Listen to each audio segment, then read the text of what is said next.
आओ मन को सेध प्रदान करने वाले, मन को परमेश्वर के चरणों नाल जोड़ने वालियां भगवान जी के उन्होंने परम चरित्रों, उन्होंने परम कथावां सरवण करिए, जिन्होंने सुनने के नाल मन पवित्र हो जाता, जीवन दे विच इस गल की सेध प्रदान हो जाती कि सानू किस ढंग दे नाल ये जीवन बतीत करके जाना चाहिए। हर इंसान अपना जीवन जिउंदा, हर इंसान के जीवन दे विच दुख सुख भी आउंदे ने, औकड़ां समस्यावां भी आउंदियां ने, इहो जिहे पल भी आउंदे ने जदों मनुख की बुद्धि कम करने तो हट जाती ते आले दुआले सहारा लभदा। हुण मैनूं कोई सहारा देवे, मैनूं मेरी इस समस्या तो बाहर कढे। धर्म के जिहड़े गुण ने सबर, संतोख, दया, सच, अहिंसा, चोरी ना करना, इंद्रियां का निग्रह करना, गुरुजनों का सत्कार करना, धार्मिक ग्रंथों का पाठ पठन करना, नित्य प्रति भगवान की पूजा बंदगी भक्ति करना इत्यादि ये गुण ने धर्म। ये मनुख की मेहनत को बेकार नहीं जान दिंदा। सबर, संतोख, सिदक, ये सारियां गल्लां मनुख के जीवन के हिस्से में आईयां ने, परंतु असीं इन्हां दा सदुपयोग नहीं करते करके इस करके साडा जीवन दुखमई बनिया रहिंदा। आओ आप जी दे सन्मुख एक अजिही कथा कि सबर संतोख रखण दे नाल मनुख कित्थों कित्थे पहुंच सकदा। भगवान की भगती हो, सबर संतोख को मनुख ही रख सकता जिसके हिरदे विच परमात्मा की भगती, जिथे परमात्मा का वास है, जिथे सच का वास है। ऐसी ही एक कथा शिव पुराण जी दे पावन ग्रंथ के अंदर ब्रह्मा जी अपने पुत्र नारद नूं सुना रहे हैं भगवान भोलेनाथ जी के अवतारों की कथा। एक अवतार है कृष्ण दर्शन अवतार। कृष्ण दर्शन अवतार, इस अवतार का इस करके नाम रखा गया, बड़ा सुंदर स्वरूप भगवान कृष्ण जी की तरह इस अवतार का। आओ उस कथा को सरवण करिए। सूरदेव के पुत्र हुए ने मनु, और मनु के 10 पुत्र हुए। मनु के 9वें पुत्र का नाम सी वाहनीक। वाहनीक जिस वक्त सियाणा होया तो अपने पिता की आग्ञा के नाल अपने गुरु के घर विद्या पढ़ने वास्ते, जिस वक्त वो विद्या पढ़ रहा सी उसका ध्यान तो विद्या के विच ही सी। तो उस तो बाद में जिहड़े उसके 9 भरा सन वो अपने पिता जी के कोल रहिंदे सन।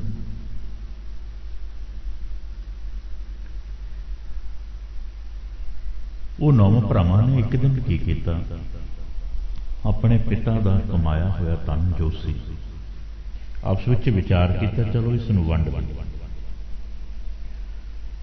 उन्हां 9 भरावां ने बैठ के आपस विच वो धन वंड दिया। जदों वाहनीक विद्या पढ़ के वापस आया, उसने अपने भरावां नूं पुछया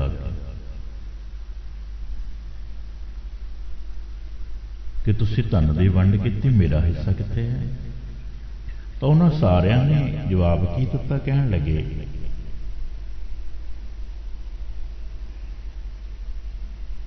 कि वाहनीक, जिस वक्त असीं धन वंड रहे सी सानू तेरा ख्याल ही नहीं आया, इस वास्ते असीं तेरा हिस्सा नहीं रखा। असीं पिता जी के सारे धन नूं आपस विच ही वंड लिया ते तेरा हिस्सा नहीं रख सकते। ये गल जिस वक्त वाहनीक ने सुनी अपने भरावां दी, बड़ा हृदय विच दुखी होया।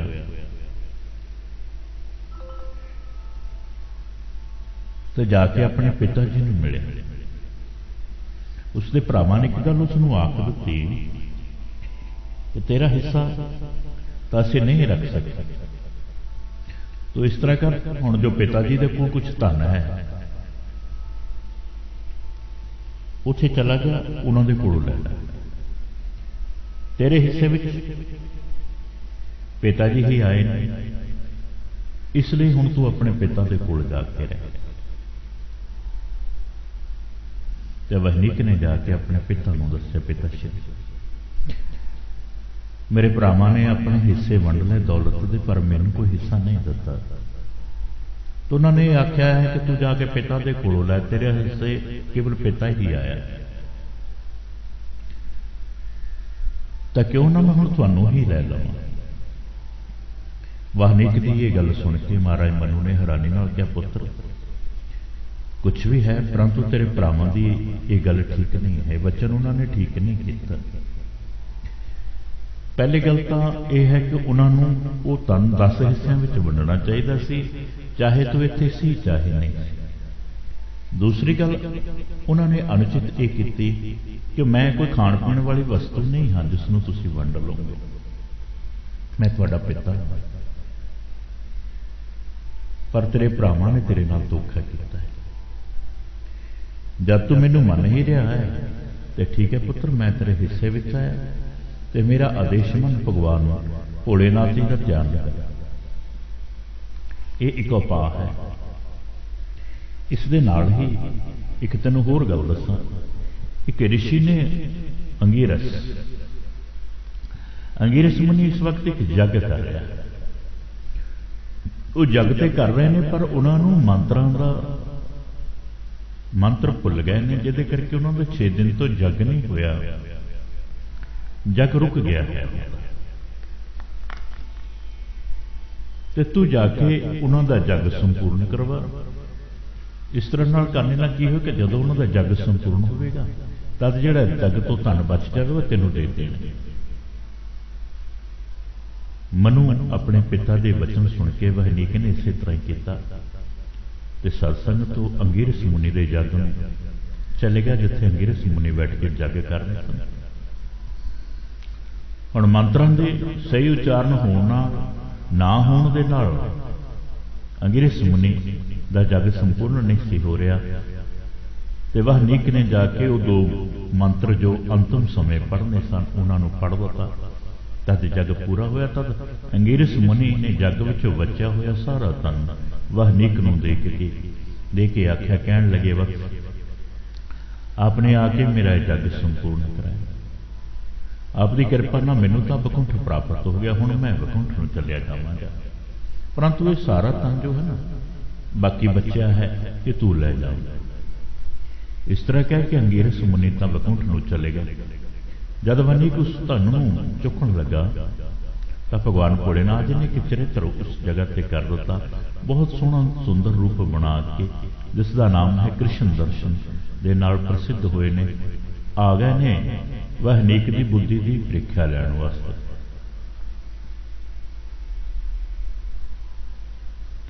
आके वहनीक नूं कहण लगे, भाई तुसीं कौन हो जो बुद्धिहीन मनुख हो, जो साडे धन नूं इस तरह इकट्ठा करके लैके जा रहे हो। साडे विरुद्ध आचरण करन नाल तुहाडा कल्याण नहीं होवेगा। ये तुसीं धन नहीं ले जा सकते, धन तुहाडा नहीं है। ते वहनीक ने कहा, हे महानुभाव, मैं अपने पिता की आग्ञा नाल इत्थे आया हां, और अंगीरस मुनि ने वकुंठ विच जांदे वक्त आख्या सी कि जो जग तो धन बच जाएगा वो मैं तेनों दिंदा हां। वहनीक दे इहो जिहा वचन सुन के कृष्ण दर्शन रूप में भगवान भोलेनाथ ने उत्तर दिता, कहने लगे, हे वहनीक, तेरे पिता बड़े धर्मात्मा, धर्म की नीति जानते, तुसीं उन्हां नूं जाके पुछो ये धन किस नूं लैणा चाहिए। जिस तरह वो कहेंगे फिर असीं भी उसनूं उसे तरह ही मन लवांगे।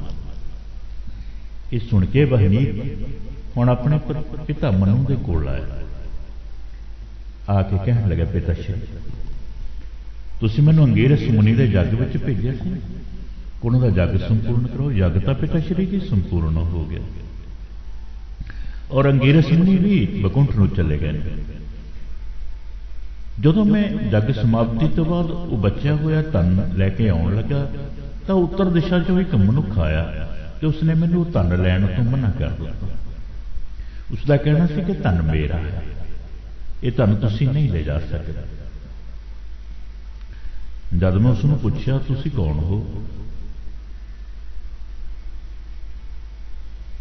और उसने मैनू ये पूछा कि मैं कौन हाँ, तो मैं उसनूं तुहाडे बारे सारा दस्सिया कि मैं उन्हां दा पुत्र हाँ। तो उन्होंने कहा कि जाके अपने पिता जी तो पूछ लो, हुण तुसीं दसो मैनू की करना चाहिए। ये सुन के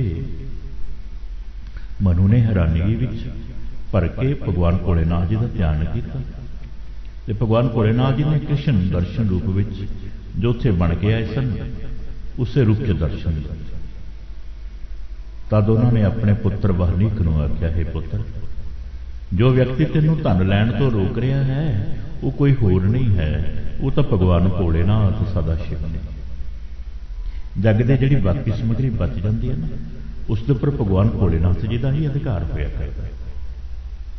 तेरे लिए यही ठीक है, तो तू उन्हां कोल जाके सेवा नाल प्रसन्न कर, वो तैनूं दर्शन देण लई पधारे। चल मैं भी तेरे नाल चल, उस परम प्रभु के दर्शन करांगे। इस तरह वाल्मीकि नूं समझा के मनु जी उसनूं नाल लैके उस जगह ते गए। उस वक्त वाल्मीकि ने हथ जोड़ के विनती करते हुए कृष्ण दर्शन अवतार दे विच भगवान जी नूं आख्या, हे प्रभु। वाल्मीकि जी ने यह गल आखी, कहण लगे, हे प्रभु, मेरे पिता जी ने तुहानूं पहचान लिया है, तुसीं ही भगवान सदाशिव भोलेनाथ हो। इस तरह वाल्मीकि और उसके पिता ने हाथ जोड़ के बहुत सारी प्रार्थना की। उस वक्त ब्रह्मा जी, श्री हरिविष्णु जी और इंद्र आदि देवते भी उस जगह ते गए तो भगवान भोलेनाथ जी के स्वरूप देख के, सुंदर स्वरूप देख के बड़े प्रसन्न हुए। तद कृष्ण दर्शन रूपी भगवान जी ने वाल्मीकि नूं आख्या, हे वाल्मीकि, तुहाडी सच्चाई नूं देख के असीं बड़े प्रसन्न होए। हुण असीं सारा ही धन ये भी दिंदे हां और अपने वल्लों भी तुहानूं बहुत सारा धन दिंदे हां, तुसीं इस नूं खुशी नाल स्वीकार करो। असीं तैनूं ये भी वर दिंदे हां कि तुसीं अपने माता पिता समेत मुक्ति नूं भी प्राप्त करोगे। इन्ना कह के भगवान भोलेनाथ जी तां अंतर ध्यान हो गए। सारे देवतियां ने भी वाल्मीकि नूं आशीर्वाद दिते ते सारे अलोप हो गए। शिव जी भगवान के आशीर्वाद नाल वाल्मीकि फिर एक चक्रवर्ती राजा बनया सत्संग। तो सारा जीवन सुखां दे नाल भोग के अपने पिता समेत भगवान भोलेनाथ जी की शिवपुरी नूं गया और उसकी गिनती भगवान भोलेनाथ जी के गणों के विच हो रही है। यह है सबर का, संतोख का फल।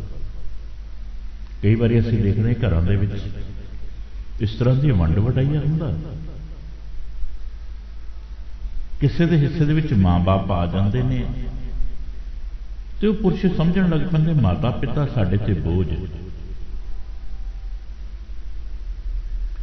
अपने माता पिता नूं नहीं लेंदे, उल्टा धन दे देखते हैं कि बड़ा भरा धन जाते लैके